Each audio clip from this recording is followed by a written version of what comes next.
right into it. What's up? Welcome to another episode of All Over Voiceover with Kiff VH. I'm your host, Kiff VH, and once again, it's been a minute.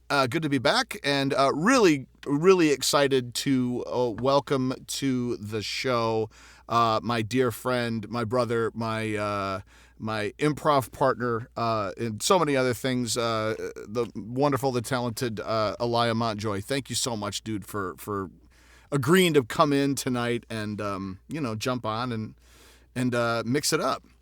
Oh, Kiff, I'd do anything for you, and that the honor is mine. It truly is mine to be here. This podcast has been an inspiration to me since the beginning.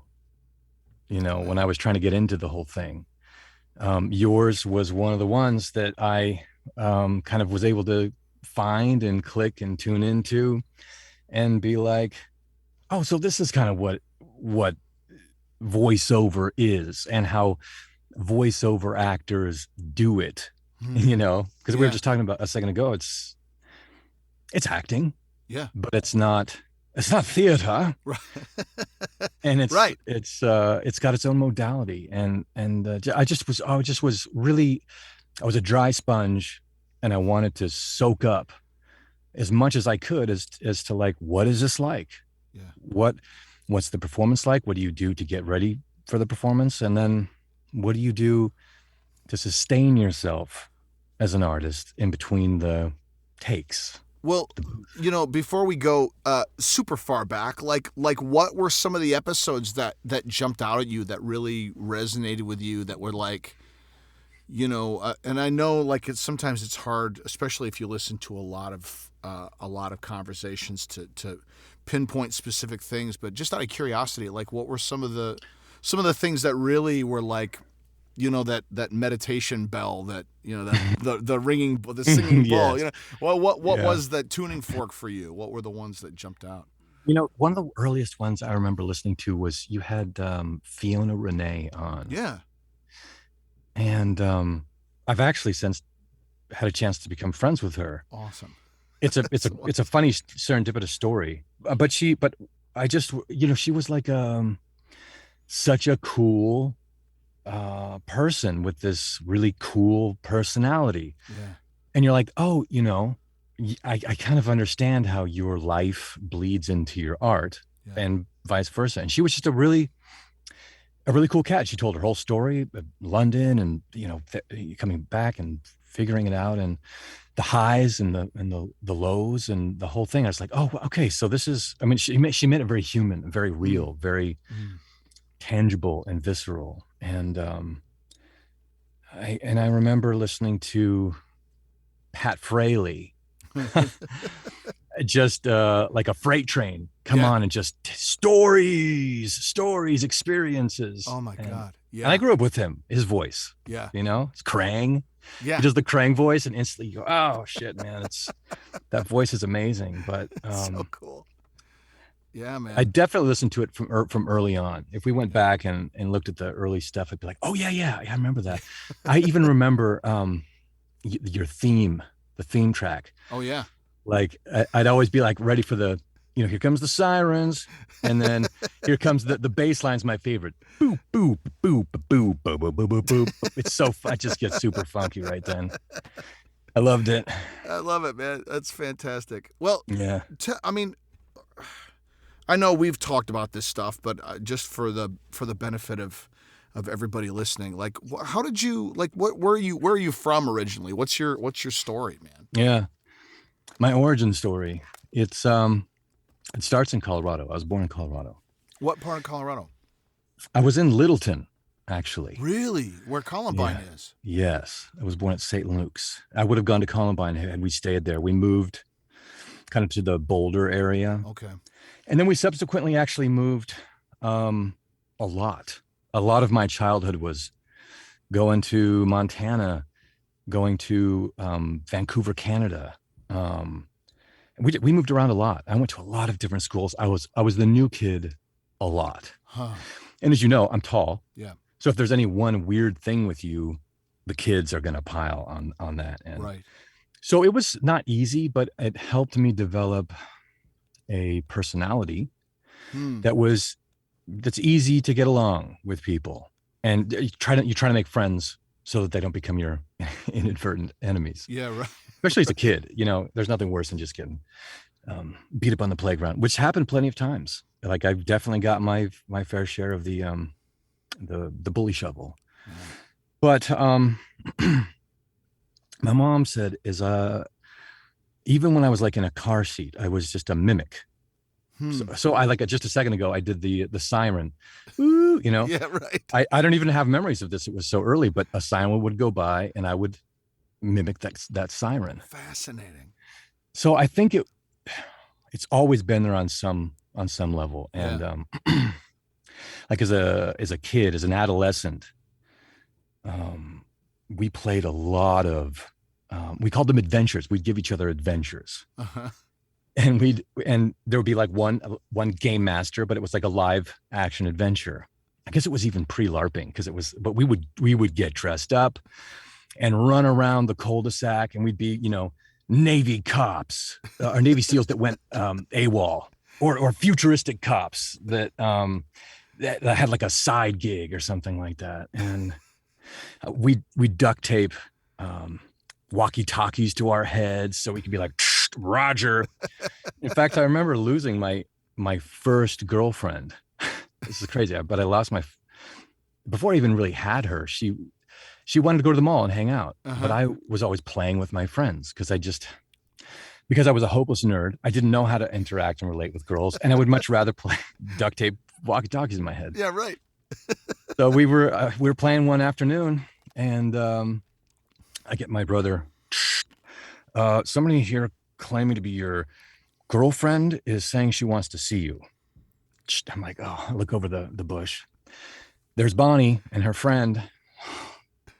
I'm like, well, they know. I'm not getting out of this. I'm just like, tell her I can't make it. And she's like, it's too late. She knows you're here. So I'm like, I just got to face the music. So I come walking out, and my full regaled, like I had purple fatigues on, purple and black and white and red.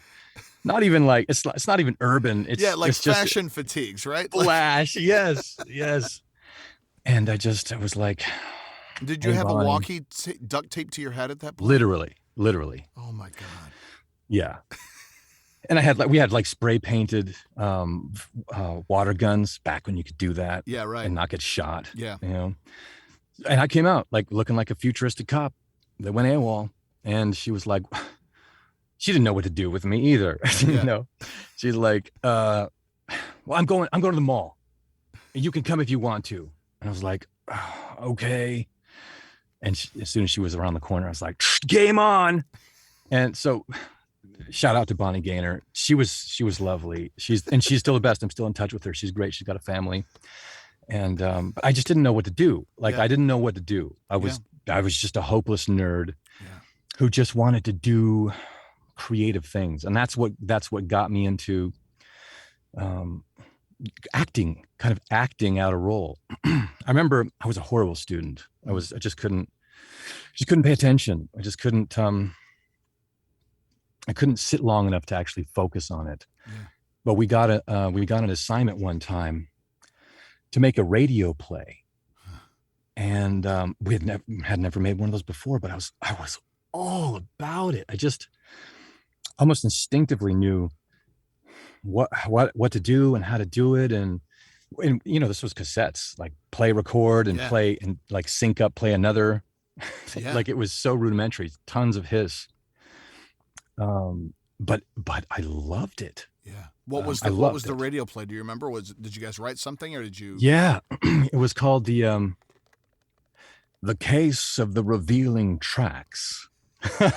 And we played what was the Untouchables theme. Yeah, it got us right into the zone. And my good friend who lived across the street, he played like the lead detective. Mm-hmm. Like like a noir detective. I still have it around here somewhere. Amazing. And how old were you? Like 13, 14? Yeah, it would be about that. Okay. 12, 13, 14. That's when we got back from Canada, and I was able to kind of merge back with these friends again, that they were also God bless their souls, hopeless nerds. Uh-huh. And nobody had girlfriends. Nobody had anything else to do except Beautiful. hang out. And we'd play Legos or constructs, or we'd do these adventures. So you guys left the country. Did your mom and dad have like work kind of all over the place, or was it like military thing, or like what led to you jumping around so much? Actually, it was my father. Well, the reason we moved to Montana a couple of times was because he had a venture in a gold mine. Oh wow! Yeah, a gold mine, an actual gold mine. I remember going there as a kid, and you would have these sulfur lakes to help purify the minerals and stuff. And there would be dead cows laying there because they drank Oh my God! actually it was cyanide. They drank cyanide. So, and Montana was a whole other country, seemingly. Like everybody spoke the same language, but they were very, very behaviorally different. So I got a chance to be like, this is, you remove yourself from your friends and your culture and what you know, and then pretty soon, who are you? What are you? Yeah. And my youngest brother was born there, and then we moved to Vancouver because my father they never found the gold. Okay. They had to sell it to somebody who did find the gold. Oh man. They became millionaires and blah, blah, blah. Brutal. So the story goes. Yeah. But so he decides he's going to actualize his lifelong dream and become a preacher, a pastor. Oh wow. So he goes to seminary. So I was raised pretty religious, pretty fundamentalist. What denomination was it? Like Baptist or like Presbyterian? Presbyterian. Okay. Yeah, I'm with you. The real buttoned up ones. Yeah. The holier art thou ones. Yes. Not if the Baptists, we could have at least like emoted and had fun. Yeah, Presbyterians weren't. I mean, there's bread and cheese and stuff like that. They're good people, but it's pretty restrictive. It's right. It's like grape juice. It's not even wine. Let's go. Right. What are we doing? Little tiny cups of grape juice and bread This squares. is not the Eucharist. This is snack time. First time I went to a Catholic church after converting and having communion, I was like, what have I been missing my entire life? Yeah. Oh man. Yeah. It's like getting cough syrup with actual codeine in it or whatever. Right. It's like, what? Exactly. You mean this? I could have been this the whole time? I've been drinking Dimetap. What have you been doing? I'm not even doing anything. Yeah. Yeah. So that was a huge leap for me because Vancouver is very international. There were lots of Greek kids. Huh. They had amazing names. There was this one girl, her name was Yoda. What? And it turns out it's not an uncommon name.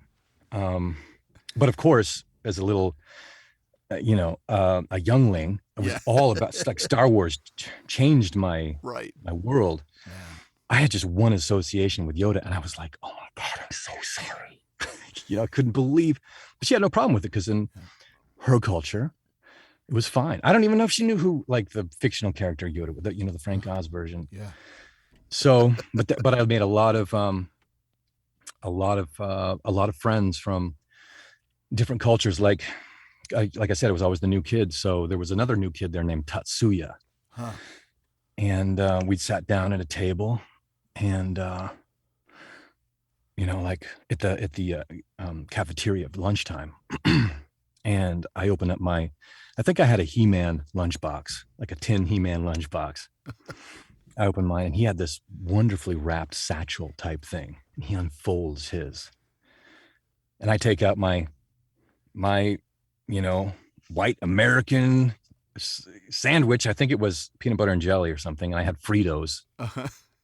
And he takes out what I ultimately came to know as a musubi, which is like his mom made this for him, hand rolled, and it had just scrambled egg in it. So it wasn't anything crazy like raw fish. Yeah. I wouldn't have been able to handle that. Yeah.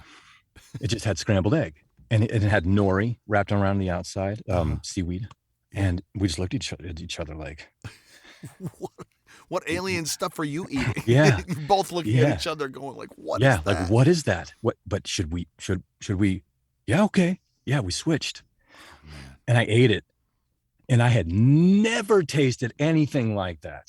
But instantly, I was like, this is it. And to this day, that's still my favorite food. Wow. And I would not have had that experience Yeah. in landlocked, mountain high Colorado. Fascinating. Yeah. Yeah. Wow. So lots of things like that helped kind of form, who are you? Who are you not? Where do you fit in? What do you want to do? What are you good at? What are you not good at? Yeah. Yeah. And things kept coming back to the creative spin for me. I was a creatively driven person, and academia was not my focus. Yeah. Yeah. My father. Oh, go ahead. Go ahead. Well, I just was going to say, my father was all about basketball because we're tall. I'm actually the smallest one in my family. Oh my God! And you're like Yeah. 6'7"? 5. I'm 6'4", 6'5". 6'4", Yeah. 6'5". Okay. My brothers are 6'7" and 8 respectively. Man. So and I'm a wiry. They're like linebackers. Wow. So I'm the eldest, and I had to constantly maintain the top of the heap. So we were all boys, 4 boys. Man. It was crazy. There was always a broken bone, a concussion, stitches. It always was something. My poor mother. But yeah, it was like destined in my father's eyes for me to go play basketball. So I would be pulled away from our adventure time to go drive down to Denver to play in a Metro League so I could be primed to play, starting varsity basketball in high school. So I would go to Division I and blah, blah, blah, blah, blah. Yeah. And that is not what I wanted to do. Yeah. And I knew it wasn't what I wanted to do. But there's that track of like, you're the oldest, you're the dutiful son, and especially I found, I don't know if this is consistent with your experience. It seems like it may be, especially being the oldest and in a Christian household where there's an expectation of, the honor your father and mother stuff, along with, if you're interested in creative pursuit, it's not necessarily something that's really highly valued. Like there's, I had to, we've talked about this before, but I've had to fight for all of it to be able to get past that sort of, the breakwater of that, of the you'll shoot your eye out aspect of what we do. You know what I mean? Yeah. Yeah. That absolutely is true of me. And it was pretty fundamentalist. So, we weren't allowed to watch certain movies and shows, and that changed a little bit when we got to Canada, because I would go to like birthday parties. Yeah. I remember seeing Predator, the first one. Yeah. And I was like, what? This has been out there? How old were you when you saw 12. Predator? 12. Oh, man. I think I was 12. Yeah, 11 or 12. Uh-huh. I just was like, I felt cheated. I couldn't believe that, because science fiction is my favorite thing. And like, once I saw that, I was like, okay, I want to do that. Yeah. I don't even know what that is. Yeah. But I want to do that. So yeah, like, once I got out of high school, I was actually suspended a few times because we were making films. Like, my class was the first time they had film, like a film class. Yeah. It was huge. It was groundbreaking. And this is what everything we had been doing this whole time. So I was like, oh, I can't believe this. And there was one other kid, because we made all these movies subsequently when the VHS camcorder came out.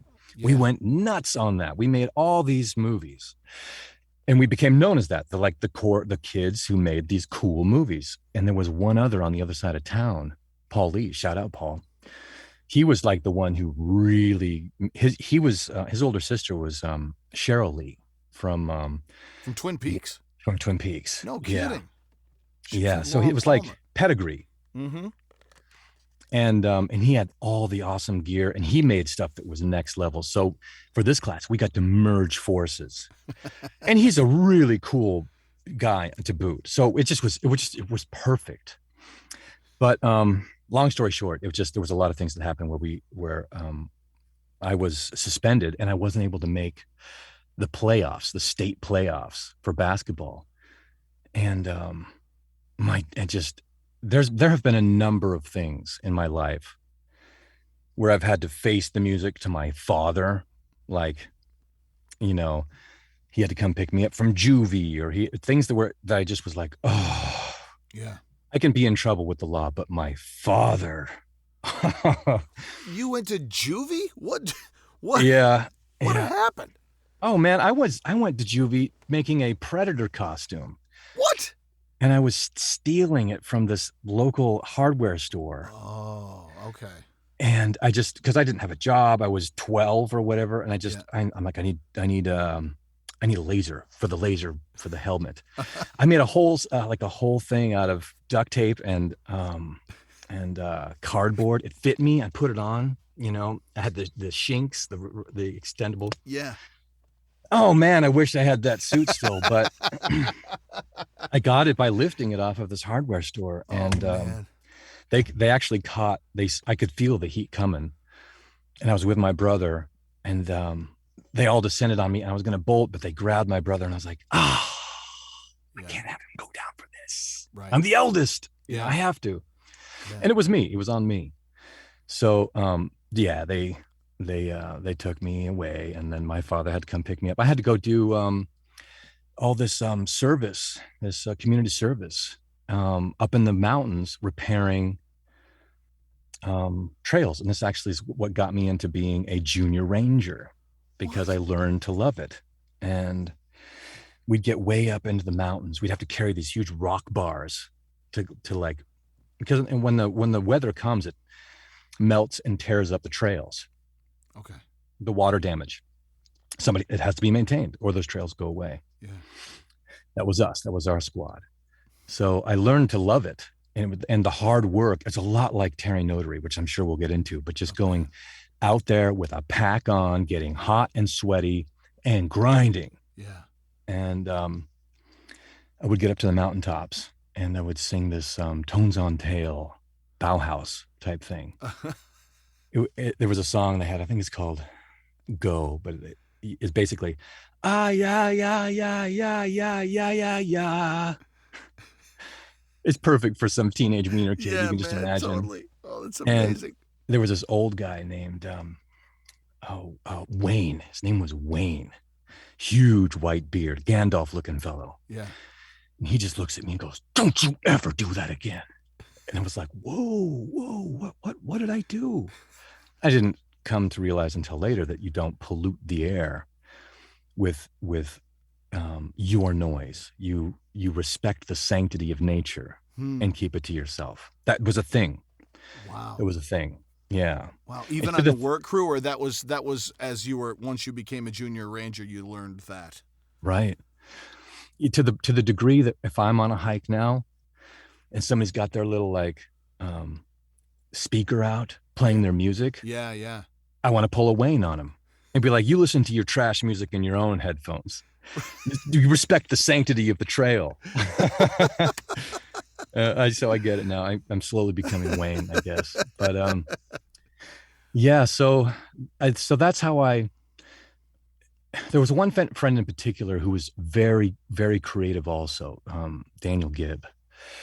He actually just came out 2 weekends ago because our other friend got married. Oh, awesome. And yeah, it was really cool. And we used to make comic books. We were in a little band. We actually brought the band back. That's like the first while I was in Los Angeles here, I was in a band because we met up and we're like, oh my God, you can't even remember. We used to do that band and we listened to the music. We're like, actually, that's not bad stuff. That's not maybe we should just get the band back together. And we did. And we went hard for a good while. We were very serious about it. And we played on Sunset Strip and we played at the Rocks and come on, dude. We did the whole thing. Yeah. Yeah. And I loved it. I was abandoned.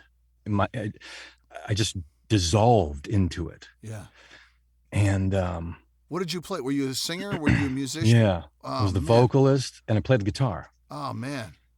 And so it was kind of like a Depeche Mode type sound because he did a lot of the production. So it was a lot of Okay. electronic stuff. And our buddy Kylie, who just got married, Uh-huh. he also played guitar, and he does this what they call modular stuff, which is you get a bunch of modular synths and you link them together like a mad scientist would in a chem lab, and you create these wild sounds. So he was like this kind of sonic alchemist that we would bring in to like create a whole new landscape of sounds. I need to hear some of these recordings. Did you Yeah, guys record I've stuff? got some. I definitely Oh can show my you some. God. Amazing. Um, in fact, rumor has it we might be working on a couple of those, but that's on the DL. Okay. When he came back, we were like, oh, let's resurrect a few songs. There just was always a creative spirit between us. There was a powerful drive to create. Yeah. And it's a lot of work. I mean, that's why, with our little improv group, I would put together these, we'd do a scene. Yeah. And then you'd send me the files and I'd try to cut together like we would, a radio show or a little etude. Cause I just love doing that. Yeah. I love it. Yeah. And I know the more I do it, the more efficient I get at it. So Absolutely. I'm keeping up a skill and learning and just immersing myself in creativity. Yeah. Of whatever sort. Yeah. Oh, it's beautiful. Dude, I mean, God, I mean, we're just scratching the surface. Your story is so incredible and so vast, but like seeing the thread of your creative, your constant like drive to create and knowing you well enough to know how like you're a fun, playful person, but you're also like really very focused. When you're into something, you're in it. And you go 100%. Like 110 to the point where you'll steal from a hardware store to make a Predator costume. And and do community service and then fall in love with being a junior ranger. And start a band and then play on the Sunset Strip. Like you when you start something, like even this, you started into voiceover by listening about it and playing with it, and now are a working VO guy. Like, talk to me about that journey. Like, how did you transition from the radio plays, from the band, from all of the different creative sort of pursuits, and hone into this particular one? Yeah, so I guess I ended up going to college. How long after high school did you go to college? I had 1 semester off because I wasn't like putting in applications and like I'm going to I was dragging my feet. Was this I knew I did. Were you in Montana or are you in Colorado? This was back in Colorado. Back in Colorado. Okay. Yeah, I graduated high school in Colorado. Okay. So I ended up going to CU, the University of Colorado local, and it's because our other good friend was into film. He was one of the guys that made all the films with us, and he was like, I'm going to study film. And I was like, sounds good. Let's study film. So I have a degree in film with a minor in religious studies. What? Wow. Because that's kind of what it's a complicated story, but I went to a private Christian college at first. Okay. I went to a bunch of private Christian schools all through my upbringing. This was kind of the extension of it. And I always hated it. I always I didn't know why or how. I just knew that I didn't like it. Yeah. And then when I got catapulted into like a secular school, I got pummeled. Like I didn't know, I didn't know how to relate. Yeah. To the kids. I didn't. The dispersion of information was different. It was all different. Yeah. So I just got smashed. Yeah. Nonetheless, film was something I was like, I can get behind that. Yeah. If it has to be academia, let it be that. So a lot of it was film history and film production, and I got to come out to Los Angeles, and I was an intern at Paramount at John Daly's production company, and it Awesome. was the perfect, PA position. Hey kid, we got to get this over to Santa Monica. Can you run this down there? And this is in the middle of Hollywood, and Yeah. I'm like, I don't even. All I know is how to take the 101 here. He's like, oh, it's no problem. Just get on Santa Monica, take it all the way down. It'll be no problem. Yeah. Just having me run around running scripts on my time with my car and my gas. Yeah. And boy, but I was in it. Yeah. I mean, I was, though. I would come back to Paramount and there would be a director losing his mind, just melting down, holding canisters of film, shouting at somebody onto the other side of the wall, pleading. And I was like, oh my God, I've heard legend of this. Yeah. Like a Woody Allen type thing, but only in Los Angeles. Yeah. Of directors losing their mind, Yeah. losing their film, losing their career, losing everything, their family, their hopes and dreams. Yeah. And I saw it. So I was like, whew. It was a real eye-opening experience for me. Wow. To the point where I moved to San Francisco upon graduation. Huh. And I followed a girl there. It's because my girlfriend was there. And turns out you want to find love there, not move there for love, because it ended catastrophically. Oh man. And but by that time, my youngest brother had moved out with us, and thank God, because I had somebody to kind of lean on to get through that. Yeah. But we lived in San Francisco for a while. Amazing. And he's still up there in Berkeley, him and his beautiful little family. But once I knew he was going to Berkeley and he was going to be cool, I was free to come to Los Angeles. But it was in San Francisco after the breakup. I kind of had my own meltdown. Yeah. Who am I? What am I doing? What am I going to do? Yeah. And I literally was reduced to all I could scratch out on a piece of paper in the community college there, where I would go to the library and just try and figure out who I was. Yeah. Was I am a storyteller. Huh. And it sounds kind of passé now. But then it's all I had. It's all I could come up with. And it was the essence, the lowest common denominator of who I believed I was. Whatever modality, whatever genre, whatever media, I wanted to tell a story. Yeah. So flash forward to when we were in the band. We went so hard for so long. And I mean, I was working as a bartender at this time. My friend was working as an editor at Paramount, and we'd work nights. Yeah. And we'd get off and we'd go into the studio and we'd go there till the sun came up. I've seen the sun come up more times than for sure is healthy. It was a bad concoction because you slowly chip away and just burn yourself out. Yeah. So after years of that, it finally came time. It was like, it's time to take a break. Yeah. It's time to take a break. But I was like, okay. And at this time I was about to become a contractor, a construction contractor, because I had a contact back in Colorado who was like, hey, I'm thinking about remodeling a building in Hollywood. You're there, you know how to do it, because I grew up basically doing it. Okay. Do you want to do it? And I was like, yeah, that could be a gig I could do. Like I could do that, and then I could do my art. Yeah.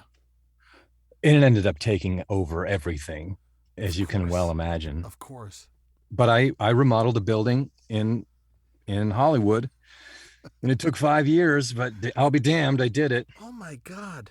Pulled permits and the whole thing. So I was like, you know what? Maybe I'll just be a contractor. By yourself? Did you have a crew of guys?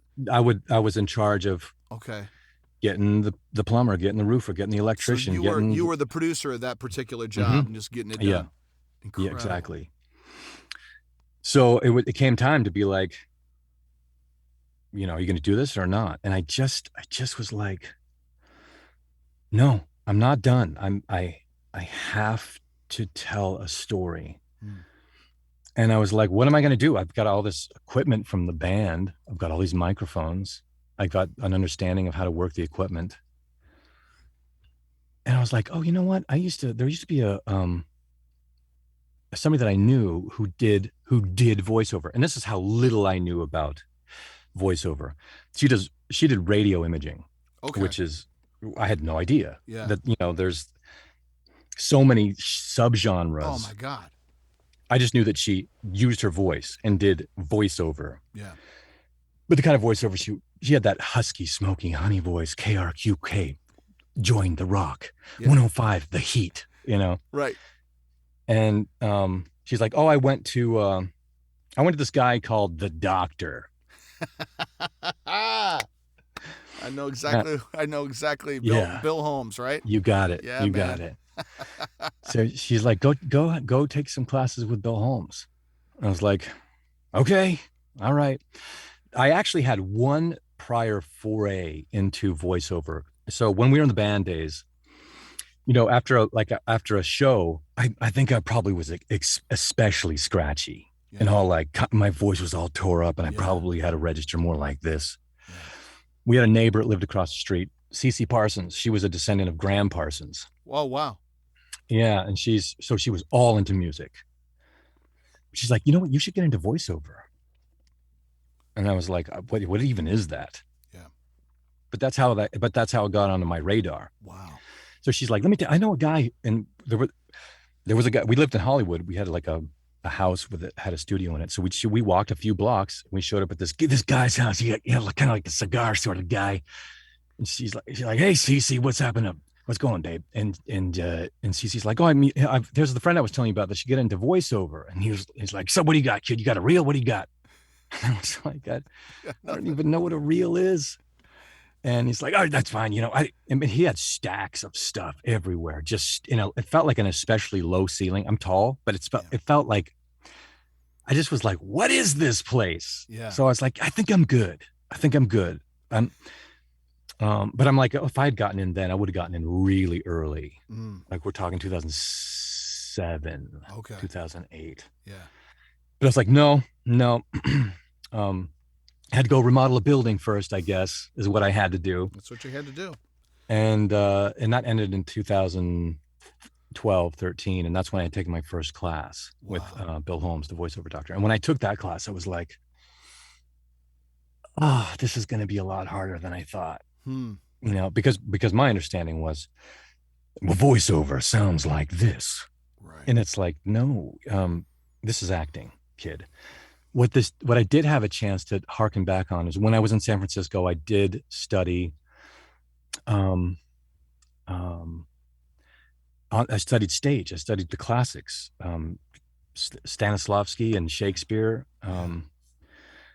and did some plays. I even did some plays there. Oh my God, dude. And I was like, I loved it. But in high school, because I was the jock, yeah, I played basketball. But one time my mom took me to see Dancing in the Rain, the school production. And I could not believe it. I saw my friends singing and dancing. I was like, are you kidding me? That's Brett. I know Brett. That's amazing. I was so moved and inspired by it. Wow. But I was in jail. I was a caged bird. I couldn't get out to do that because I was bred to be a basketball player. Right. So by the time I had a chance to do that in San Francisco, I was like, oh, I love this. I even had a drag role where I played. Wow. And I loved it. I had to wax my chest. We did a bunch of tequila right beforehand, which turns out not to be good because you thin your blood and you just bleed all the more. That's right. but it did help with the pain a little bit. But still, it was rough. And but I loved the process. I loved learning how to do my own makeup. And my favorite role was I played the interrogator from David Mamet's Bobby Gould Goes to Hell. And the interrogator is the devil, basically. So I got to be the devil. And I loved it so much that I was like, yep, I can do this. This is something I can see myself doing. So by the time I found out, flash forward, that voice acting is acting, kid. Yeah. Just gonna be acting. You need to have your own experience of this. You need to process this with your emotions. You need to be real and alive and in the moment. And nothing helped me so much as improv. And the doctor diagnosed me and recommended that I go get some improv. And I did that with Bill Applebaum, also of Oh yeah. Second City. Yeah. Awesome. Yeah, he's great. Yeah. I mean, I can't recommend him more. I believe he's still doing it. And man, nothing has helped my performance more than improvisation. What is it about improvisation that's helped you so much in your work? It's um it's being free to not get it right, Hmm. to Yeah. to be who you are, and to understand elementally, it's you have to listen, because acting is reacting. You have to get out of your head and not be like, okay, this is gonna fall on its face unless I fix this, and I'm gonna tell everybody what to do, and drive this boat right off the edge of the earth. Right. Right. It's like I have to. This is a puzzle, and the only way out is the two of us in the scene, or the three of us, or however many. We all have to contribute. Yeah. That means I have to listen. I have to stay grounded in the moment. And there's so many things about, the mental gymnastics, of which you are amazing at, keeping so many things, so many flaming hoops up in the air, Hmm. wow, being in the moment. That is just so impressive to me. Hmm. But for me personally, it's being grounded, being okay to be yourself, Yeah. and be in the moment honestly enough to respond to what they are saying right now Yeah. with this given circumstance. Yeah. How does that inform, like, I know I'm jumping into process a little bit, but like how does that Yeah. inform, the combination of improv and what you've learned in it along with your personal experience? How do you approach like basic script breakdown? You know what I mean? Like some of the nuts and bolts of our process that you have to do when you get a piece of copy. Like, I know personally my process has changed multiple times based on, some truth that I've read somewhere or some, you know what I mean? Like, Right. what's that process for you? How do you go about, like, an audition comes in for something for Blizzard, for example, and you've Yeah. got reference level for that world. Say, for those who don't necessarily know what Blizzard is, but like, for like the Warcraft world, the Yeah. orcs and mages and that kind of stuff. Like Yeah.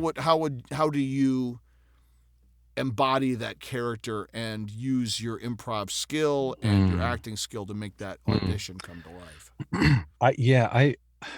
I like you have had things where I'll read something on Twitter, Sarah Jane or something will say, make sure to always, before I'll scribble it down and paste it up on my booth. And so every time I walk past it, Yeah, those nuggets of truth and all this other stuff. yeah. Like, yeah, But what I'm always trying to do is get out of my own way and let the instincts take over, and to keep it raw and real and spontaneous, and not like I'm reading words off a page or a screen. yeah, So for me, like the first reading, if I get one of those auditions, I'm not going to read it until it has the entirety of my attention, because and I'm not going to read anything. I'm not going to read specs. I'm not going to read any of that. I'm just going to read the dialogue. And if there's, other stuff in between, like a real script would have, like, exterior, I would read that. yeah, But I just want to read I just want to have an initial impression of how I spontaneously react, because that's going to be one of my takes. yeah. It's probably going to be my first take. And I might even just read it or just do it. Just take it. And if I fumble a line, I'll pick it up. But Sure. I just want it raw.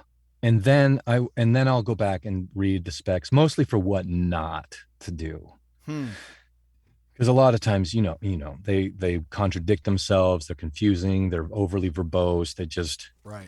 They're mostly for the agent to Yeah. know who to give this to. Yeah.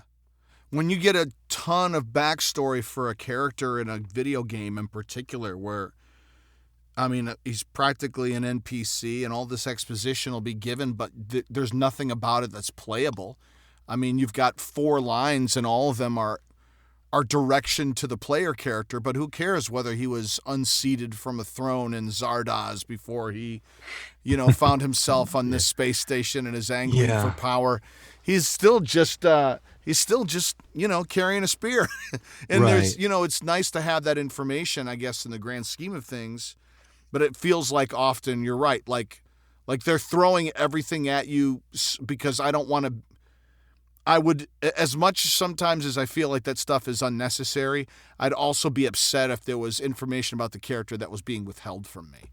In the audition process, I want the opportunity to determine what helps me and what doesn't. I imagine some people are very warmed by the history of a character. That's not necessarily something that impacts me. I'm way more interested in what the environment is, right? Like where is he? What's his point of view right now in this moment, rather than, he's a disgruntled prince, and Right. that may play into an attitude or a point of view, and even subconsciously it might affect the take. But sometimes I feel like that kind of stuff it can be a trap if you lean too heavily into it. Yeah. Yeah, exactly. Because then you're not playing the reality of yourself in that circumstance. You're trying to play something that somebody. That's exactly where that thin line in the sand improv has helped me to not try to play something else, but be true to yourself in that moment. Yeah. Unless there is something in that they're like, oh, he's got a stammer, or he's wounded, or if there's something that can help me flush the character out. Yeah. Because then I'll, to your point, I'll be like, did this come from Andrea Torres? Andrea, who am I trying? Toyas. Yeah. Yeah, Toyas. Thank you. If that came from her and she's casting, well, I want to have an idea of what this world is. I need to know the world. Yeah. Yeah, it's probably going to be transatlantic. So I'm or I'm going to be an orc or whatever it is. Right. I can't come in here being like this, Right. Not that I would ever or doing could the ever Joe do Pesci that. read, of Fraley's like sort of like that guy that's sneering, Yes. Bad Yes. guy. Like the bad Bugs Bunny. Yeah, that's whatever. right. That's not going to be. I'm not going to try and come in on that note, but I do want to give a second take that's different, because I want to show that I'm not this one thing. I am pliable. I can be directed. I'm not a one-trick pony. Yeah. So I might have one that's very grounded and very real, and then one that's a little more like, if it's going to be this transatlantic character, a little more put on, a little more, or whatever it is, something to kind of differentiate that. Yeah. Because I think it helps casting see more, because they got a tough job. Man, You got to choose the right one. It's interesting watching you, because we're on Zoom here, and I observed this in our improv work. And for those who don't know, I mean, we've talked about this on the sidebar, but for the past year and a half, 2 years, at least. Yeah. We've during the length of the pandemic, we've been doing a weekly improv hangout, and Eliah has been part of that just about every week, and it's been one of the great joys of my life, like as an instructor, but then also just in terms of friendships and whatnot, and Definitely. and working on the skill set. But like watching you play every week and knowing how physical you are, this leads us into the motion capture stuff too. But like, even as you were talking about the different characters, watching you embody the physicality of take one being more intimate, take two the transatlantic, like just watching you shift your physicality and how important that is to your character creation, especially someone who has a background in athletics, whether it was where you wanted to go or not. like your connection to your body is really crucial for your character work. Is that a fair assessment, or... Absolutely, absolutely. And I did not instinctively know that. I had to be shown that. I had to be shown, listen, Really? the microphone is going to hear you blink. Yeah. It's going to hear your hair grow. Hmm. It's going to hear your thoughts. It's going to hear all the stuff that you don't think is coming out, but it's going to get everything. So this is a performance. It's a performance. You have to become this, if it's this Andrea Toya's character, the best you can. Yeah. And while still remaining true to who you are within those given circumstances. So where that really helped me, because when you change position, you're changing the resonating chambers in your body too, and where you keep tension and where you can hold, so that if you have to change everything, it's a subtle difference, but it comes out differently. Yeah. Where it really helped me was in exerts and efforts. Oh man. Because those got to be grounded and real, or it sounds like you're just going to the bathroom and having sex. That's right. That's right. Unless you're working on the boys, and then you are just going to the bathroom and having sex, or having your head blow at up the same time. Yeah, that's right. But you're absolutely right. There is that. It's funny. I take great pride in my exertion work. I know you do the same. Like, again, like there's so many folks who are like, and you're one of these cats who, like, you play to 11, man. Like, you will give your 100% all when you're in that booth. Yeah. And exertions are one of those places where that is manifest. You know what I mean? Exertions are one of those places where somebody, even kind of with an untrained ear, can hear that person didn't get hit or throw a kick or get shot. That person didn't. Yeah. That's not what it sounds like. And it's incredibly taxing to do it like that. To take care of your instrument, specifically your vocal cords, because that's the weakest link. That's the first thing to break. Yeah. You're teetering that line of cranking it to 11, and while louder is not always necessarily better, but they're like, okay, this is your ultimate form, you finally arrive at your, you better arrive, it's not going to be meow, it's got to be whoom, it's got to be an arrival. Or like a game I was just in, came out a few days ago, called V Rising. It's called it's like a Vampire Rising game. It's a cool game. Very cool. I played a werewolf, and amazing. It's like it's a dream role. Did you do a mocap as well, or just VO? No, I did not do the mocap. This was not for a mocap, but that's, everybody wants that. Of course. Everybody wants to do the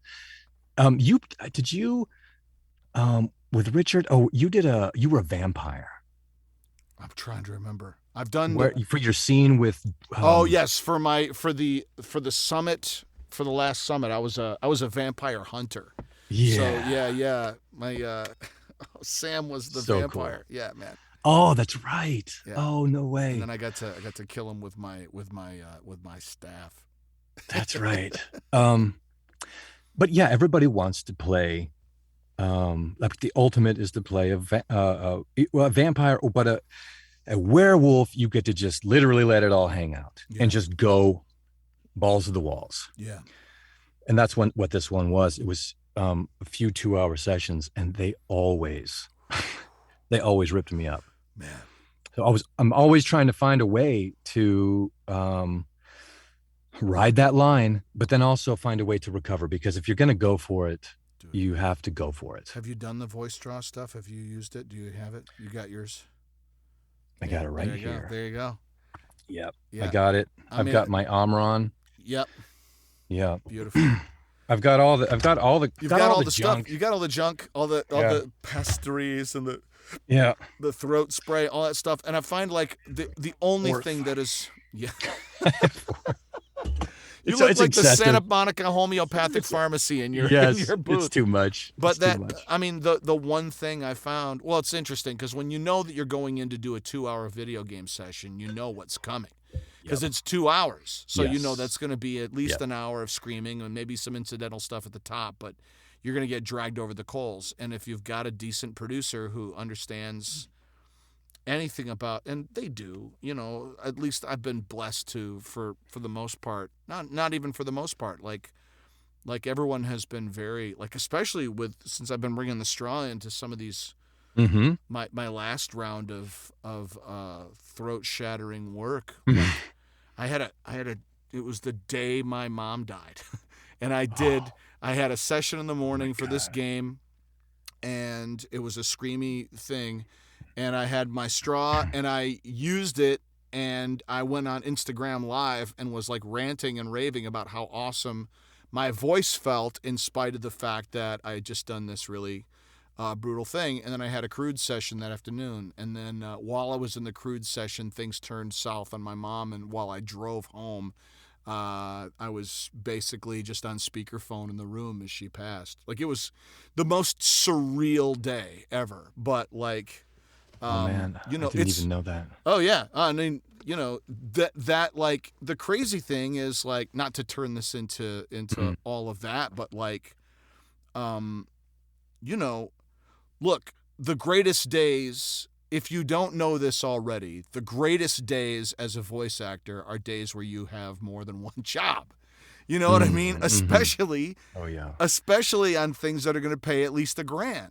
Oh So yeah. like, that your day is at least a net, or a gross 2K, maybe more if you're above scale, or if you go overtime or whatever, or you do 2 episodes of a show or something. So like, there's always a pep in your step in that. And then contrasting that to Mm. shoddy reception of being in the room was like, it's surreal. But like, it's also the crazy thing of it is like, I can't think of a way I would, Mm. I hate to Mm. say it, a way I'd rather do it, but Mm. like, to be able to be surrounded by Mm. my mastermind of people, and to be doing what I love, in the process of dealing with extreme grief, and being able to do jobs that I love, knowing that this is unfolding simultaneously.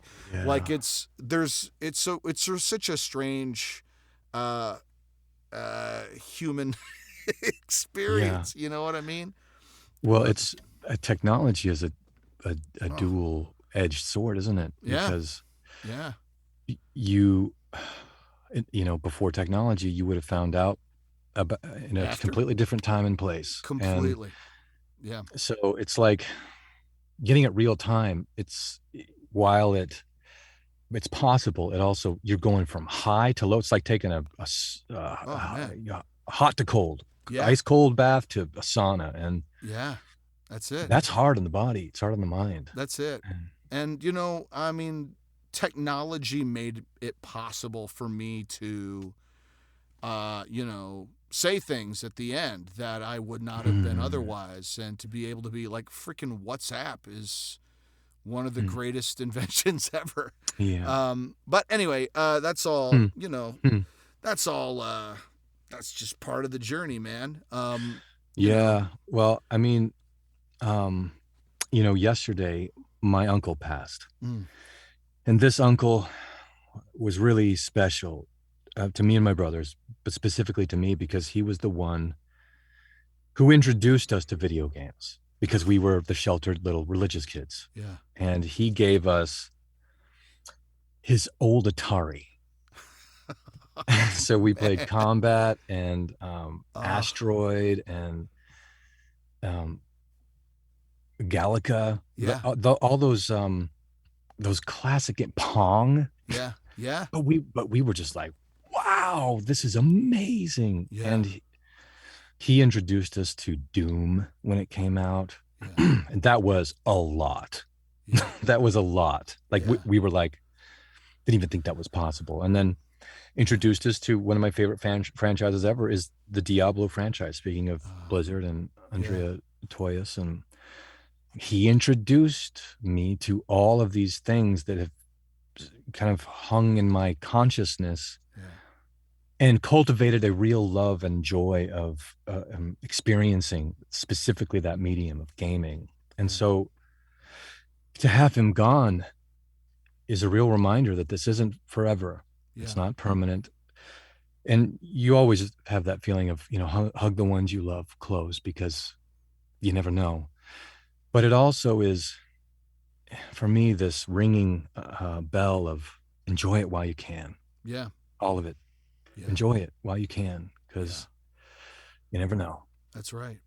And and the other part of it too that reflecting upon all this stuff, and like, I mean, I was in Australia when we got the diagnosis in December, and I wrote a big thing on my website and posted it on Facebook and stuff, just kind of doing like a speaker for the dead sort of a thing, Mm. because it was a terminal diagnosis, but it was still kind of like, my brothers were upset with me that I made it sound so imminent, but Mm.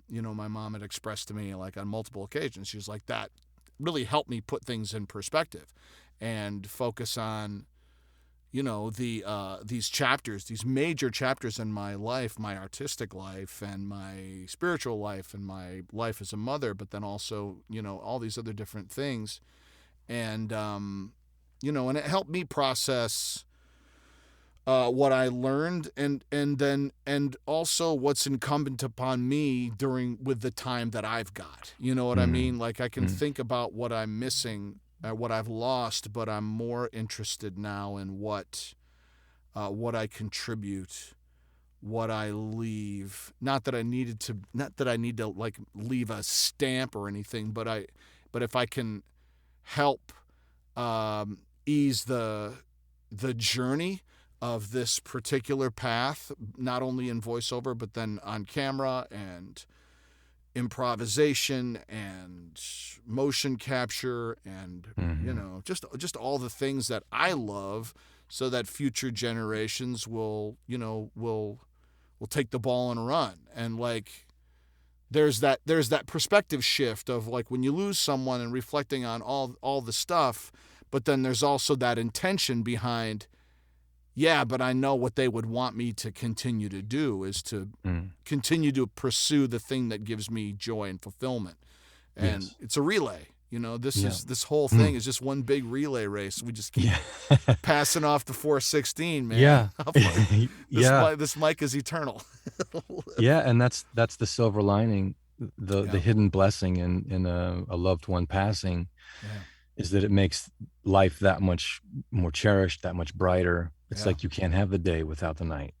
yeah. It, That's it, right. it realigns perspective and what's important. Yeah, And it certainly for me, um, being able to be a part of this industry is not gone underappreciated, mm, and it will always be something that I will cherish deeply.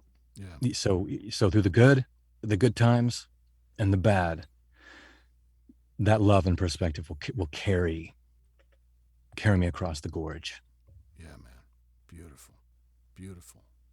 Will you talk to me a little bit about your, like, your the work that you're doing in motion capture as well, and like, you know like, it's one of the really fun things about knowing you is that you always surprise me with your knowledge and experience level with things. Like, I remember, like, talking we were at a mocap vault thing, and I had like a knife, and I was like, "Oh, I'm gonna do this with a knife," and then you were like, "Well, hang on," and then you did like some Navy SEAL shit that I was like, "Oh, okay, yeah, that's way better than what I had made up."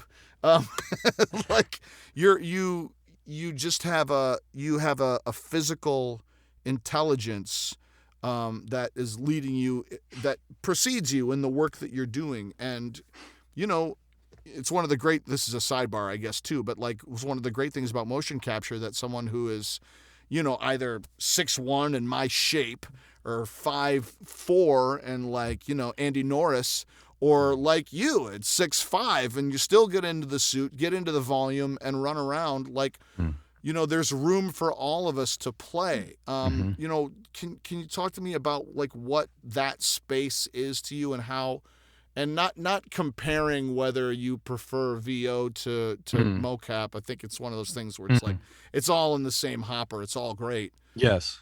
Yes. How did you transition into that space, and what is that like for you? Well, first of all, thank you for those kind compliments. I'm honored and humbled by that because I have learned personally so much from you. But to your point, that was something that had to be shown to me. And what was shown was not what I think is going to look cool. It's what would you do as this character in this situation with what you have. And that's what got me into martial arts and stuff. I came to it late.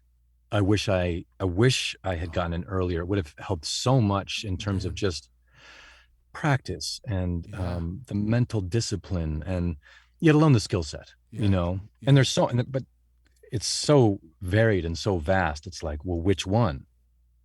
Well, the one that you like, the one that you enjoy doing. There's people who just love BJJ. There's people who love Kung Fu. There's people who love Salit. And that's where I kind of got into stuff where I was like, if I want to do, I'm never going to compete with some wushu, because we would train with these guys and I just would be like, my body is not going to do that even one time. Yeah. And they would do it 20 times, for all the different takes. So I was like, what calls me to it? This is how I got into bartending, as my side hustle for a while.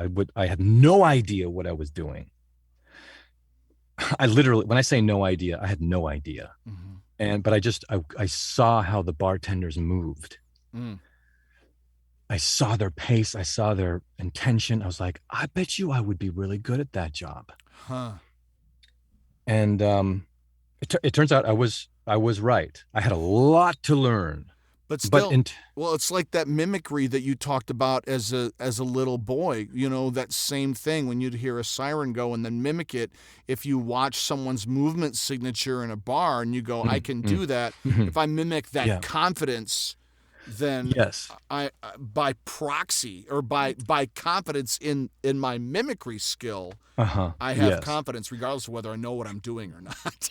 Well, yeah, and it's like what the bar metric on that is. Was there some tiny voice inside that was like, you could do that, versus like, with my body, I'm not going to be a great gymnast. And that's just something that is okay, because there are other people that do that and do it well. Yeah. So but that I would use that as a barometer for everything. It's like, do you want to get into this? Do you want to do this? Well, do you have that voice that's like, you know what? I bet you I'd be okay at that. Then you start getting into it and you start figuring out. But if you don't have that initial, hey, you know what? Then I would say, find the thing that does speak to you like that. Yeah. Even if you have no experience with it. That's where I'm coming from. But so to answer your question, I learned authenticity in movement. Because I tried to get it right so many times. I tried to get it right. I tried to get the walk cycle. I tried to get it right so many times. And that's what improv has helped. There's no one right. Yeah. But what's right is you're going to be being you in the moment. Yeah. Now, are you a Navy SEAL that's gone AWOL? Or are you a dilettante at the ball? Right. You're going to move differently. But how would you move if you were that? Yes. So when I found out that this was a thing, that mocap was a thing, performance capture was a thing, this married everything for me. From what we did as a kid, from my poor first girlfriend, with my walkie-talkie taped to my head. Right. That was us doing the thing. Yeah. And all my friends, when I first started getting gigs and stuff, they're like, dude, you were made for this. But I was made for a certain kind of it, you know? So like there are certain creatures that I could do and do well, and there's certain military guys that I do well. There's certain things that I just don't. And so to your point earlier, it takes all kinds to make the world go round, and finding out where I plug in, what I'm good at. So now, like if when my auditions, I'm not trying to get it right. Yeah. I'm trying to show Yeah. what I do and what I think I do well, or what my skill sets are. Because there was a time where I was training with Navy SEALs and Kung Fu guru guys, and I got throttled. I just got throttled, and I'm much bigger than they are. Uh-huh. But their technique and understanding of what was happening completely trumped size Hmm. and strength, and that was a real eye opener for me. Hmm. So this whole concept of kaizen, it's a Japanese word, which essentially means to refine, like a katana. Hmm. You heat and fold the steel and pound it, heat and fold the steel over and over. It gets stronger and sharper. So the more times you can do that, the more times you can use that repetition to your advantage, the stronger and sharper you can get at this. And realizing you're not going to, there's just too much. There's too many things. There's too many ways to know it all. You can't do it all. Yeah. So what do you like? What is fun? What is fun? What's that little voice that calls? And for me, it was like, it's always been sci-fi. Mm-hmm. It's been fantasy. I mean, how many times do I default to that in Oh, our yeah. Yeah. improvs? Constantly. I'm always there. But like, and you're also, but like your knowledge of it is so vast that I can give you the suggestion of Dungeon Master Go, and you'll lead us on a 15-minute journey completely extemporaneously and completely paint the picture and really bring back to that core thing that you boiled down to of just being a storyteller Mm, and being able to, hone yourself in all the different aspects and pursue the elements, uh, like the metaphor you just described of the katana, of folding and hammering and sharpening your blade in each of the different ways to make yourself a more effective storyteller. And that those attributes, regardless of what modality you're using, whether it's a motion capture or voiceover on camera or stage or an improvisation or whatever, you're still, you know, you strike me as someone who is a constant seeker, and that mm, your blade can never be sharp enough. mm, mm, And I love that about you, and I find it very inspiring. And I feel like,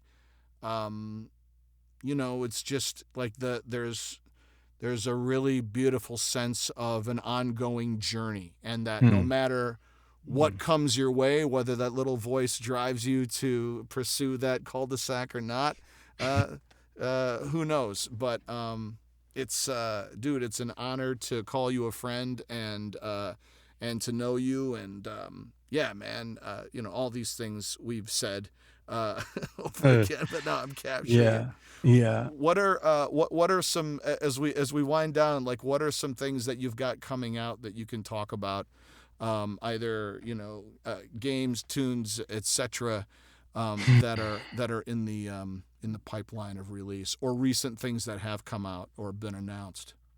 Yeah. I have a couple of fun ones that but you know how it is. It just takes years for them to come out. Years. Um, which, by the way, congrats on the Crudes. That was Thank an you. awesome announcement, Thank you especially very on the much. heels of you coming back from Down Under, Oh man. working on. Yeah. Um, Our announcement, and the first six dropped as well. I was in quarantine in Brisbane, so it was nice to. It that's was crazy. wild to like binge them through my VPN on Hulu. Mm, Like, what a world we live in. dude, incredible to be able to Well, I experience think that. it's incredible how you balance that. So many acts, literally. Mm. VO, mocap, on camera. And I know you have a bunch of other irons in the fire as well. And I am constantly looking at your level of focus and dedication and work and being like, look at Kiff keep pace, man. When we were out with Terry Notary, Yeah. um, I remember one of the things you said to me, because for those that don't know, there was a brutal Man. crash course in movement, brutal. Yeah. But man, do you learn, Yeah. because you're just thrown into the And fires. he's the And best acting teacher I've ever had. incredible, Yeah. incredible. And but you get to a level where you're like, I think I'm remembering the story right. You correct me if I'm wrong. You're working so hard that somebody was like, dude, it's just a trail of sweat and tears. Like, relax, man. Relax. Yeah. It's just a trail of sweat. That's Oh, really all it is. I remember getting to that point where it was like, it took a minute. Like, I mean, because I had been doing it since the beginning, and he would mhm. do it in 3-week increments. Yeah. Quadrifit was what it was called. And Terry's directing, I believe, or producing and directing a show right now. So we haven't done it in a bit, but A minute.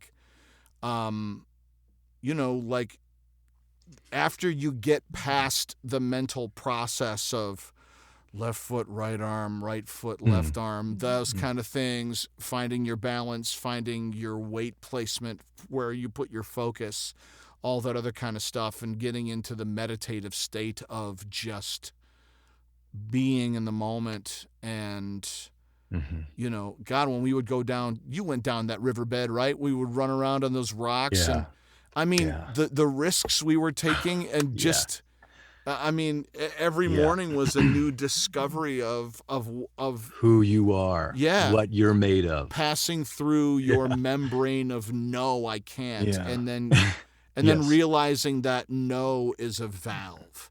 No is a valve that you can push through.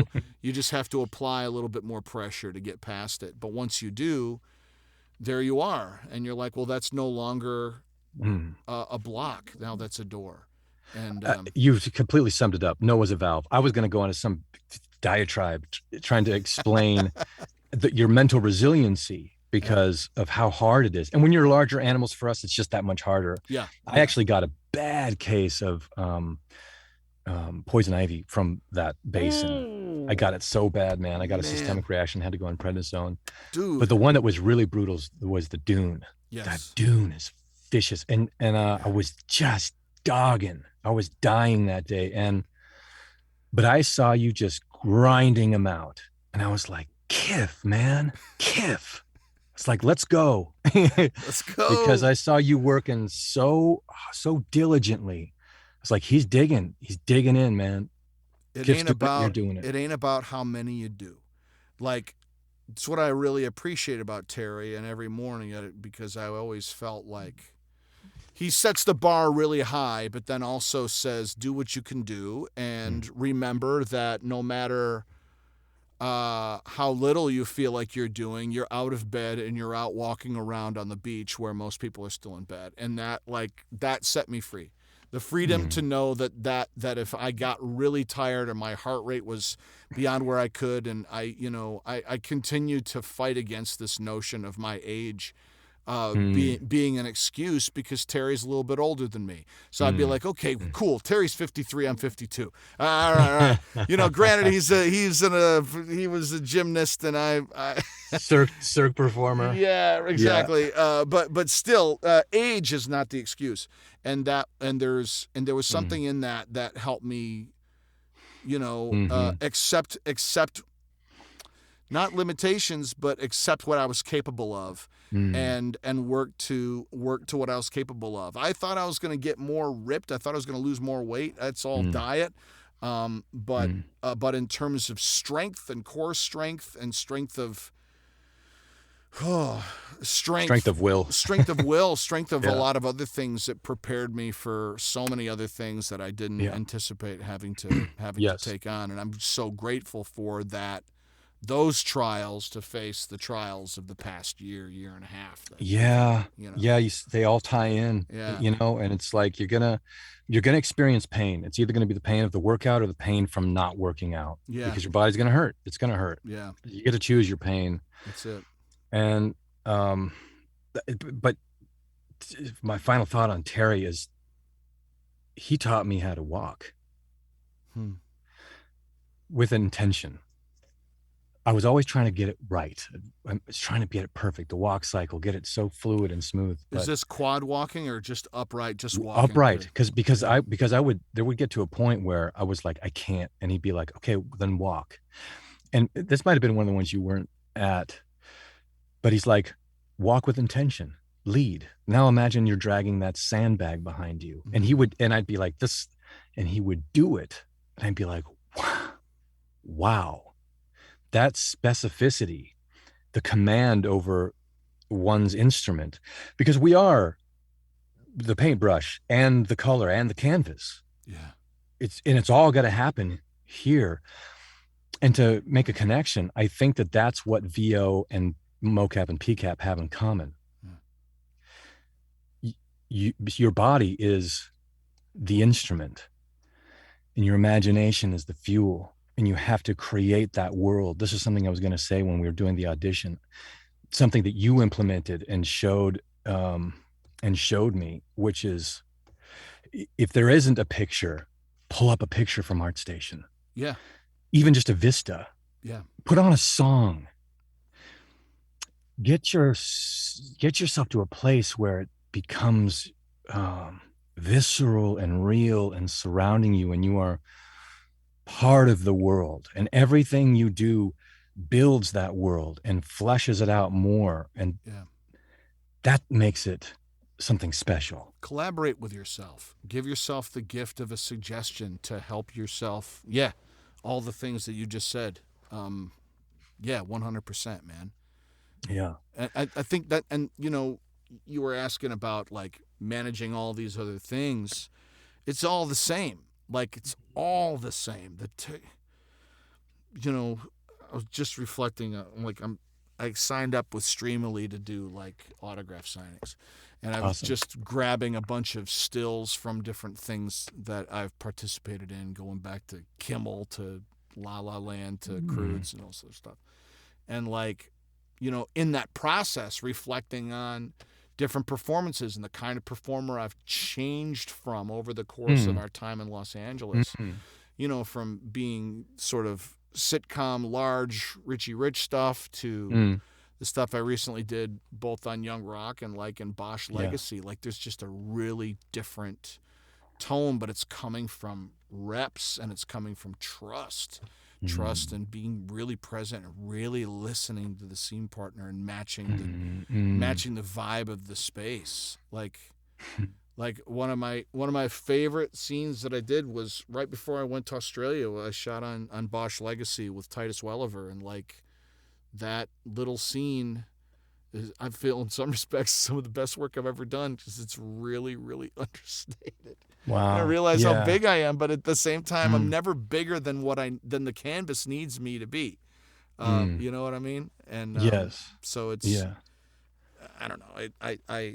It's a blast, dude. It's a blast, and it is. It's like going back and doing the old radio show. It's playing in my grandpa's study. It's working with friends who wanna play.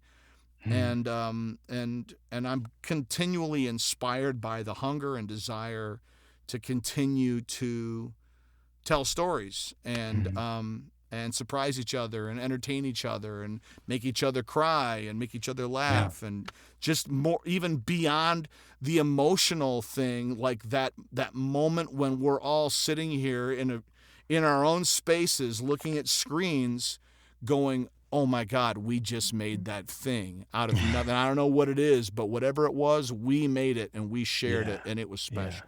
Yes. It's really, really amazing. That's another thing that I think comes out of the improv experience that's so important for me. And you just said it. It's trust. You trust yourself. You trust the people you're in the scene with. You trust the process. and that sucks out all that nervous angst, controlling energy out of it. You trust it. You trust it to be what it's going to be. It's going to be what it is. Yeah. And if you try and force it, you're going to drive it right off the tracks. If you're chasing those laughs or trying to make the room think that you're funny or clever, you're not dialed into what the group needs and what the group will tell you. You just have to listen to the group and trust the group and trust that you're welcome in the group and that the group needs you. It's more than welcome. It's a necessity that you're present. You're part of the group mind. Yeah, man. Dude, I love you. This was amazing. Thank you so much for being on mutual. The show. Thank you, Kiff. I love you, man. How can people find you on the socials? Are you active in like Instagram and Twitter and those things, or how can people connect to you? Yeah, I'm not the most active person because every time I get on, I'm like, go make your art better. Go make yourself better. But there's definitely a place and a time for it. But it's my name. It's just my name, Eliah Mountjoy. That's my Twitter. That's my Insta. I'm not even on TikTok. That makes me feel like an old man. I understand. But I'm just like, I can't even really manage all the rest of these. I'm not. Dude, let's be real. My TikToks are embarrassing. I have them, but it's like I have to learn to be like Daniel Ross. His TikToks are so joyful and over the top and insane that it's like he just leans into the zaniness of it. And and it works. That's Daniel Ross. He's perfect for that. That's who he is. Perfect. Exactly. Yep. And I have to, you got to do you. It's the same thing we've been talking about, is finding your authentic space within it. And maybe it's not learning to dance like Shakira. Maybe. No, it's not. That's not going to be mine. That's what I mean. Like, I've sort of found a place in promo in video games because just the tone of my voice, the makeup of my psyche, my overall chemistry is not super bright and happy. I would sooner play a villain than I would Mickey Mouse or fill in the blank. And you know what? I'm okay with that. I would rather play a werewolf or a vampire or whatever. Dude, villains are cool. Villains are cool. I love villains. Yeah, villains love what they're doing. They believe in it. That's right. They don't think that what they're doing is wrong. They're like, this is the way. This is what we have to do it. This is the way. If people would just open their minds and get over that one little problem they have with freedom or free will, then we can just the problem get on to world domination. Get on to it. Let's have better roads. Yes. Yeah. So, but yeah, man, and you really have created that that bubble over the last, I'm going to say it's been 2 years that we had been doing that. And not only was that just groundbreaking from me creatively, to be able to watch you work and the people that you brought in and work with them and learn from them, but to have that safe place where you can unfold, be yourself, and trust the process is I can't think of a more valuable thing to have experienced. So I thank you for that. Dude, it wouldn't have worked without you coming. Thank you for being there and bringing your uniqueness and all that to it. It's just beautiful, man. Thank you again so much for carving out time tonight. It was just great to reconnect and talk. Right? Oh man, thank you. It's my honor. It's my pleasure. And I'm overjoyed to have a friend and honestly a mentor like you to kind of pave the way and be like, life is full of uncertainties, especially if you want to be in this industry. And to find a way to enjoy it and experience it and persevere through it. And we do that together. And I thank you for that, man. I thank you for that. Dude, my pleasure. My pleasure. Thank you. And thank you, listener, for joining us for this conversation. It's been a while, but we're back. We'll be doing some more coming soon. And thanks for listening, and enjoy the rest of your afternoon, evening, morning, whatever time you're catching this. Sweet. Peace. Peace. This has been All Over Voiceover with Kiff VH, produced by Werewolf Theirwolf. Please consider giving the show a positive rating and review on Apple Podcasts. Look, I know I keep asking for a review, but if you found just one piece of info from me or my guests helpful, please share that with me and share it and help grow our VO community. Feel free to catch up with me on Instagram, Twitter, Clubhouse, or Vero at KiffVH, or hit me up on LinkedIn. It's Kiff Van Heuvel. Just search for Kiff. We probably know a couple of the same people. And check out my website, www.kiffvh.com, for my reels, updates, and to reach out to me directly for coaching or appearances. Claim victory and depart the field. Taxi? Taxi? I guess I gotta walk from here. Okay.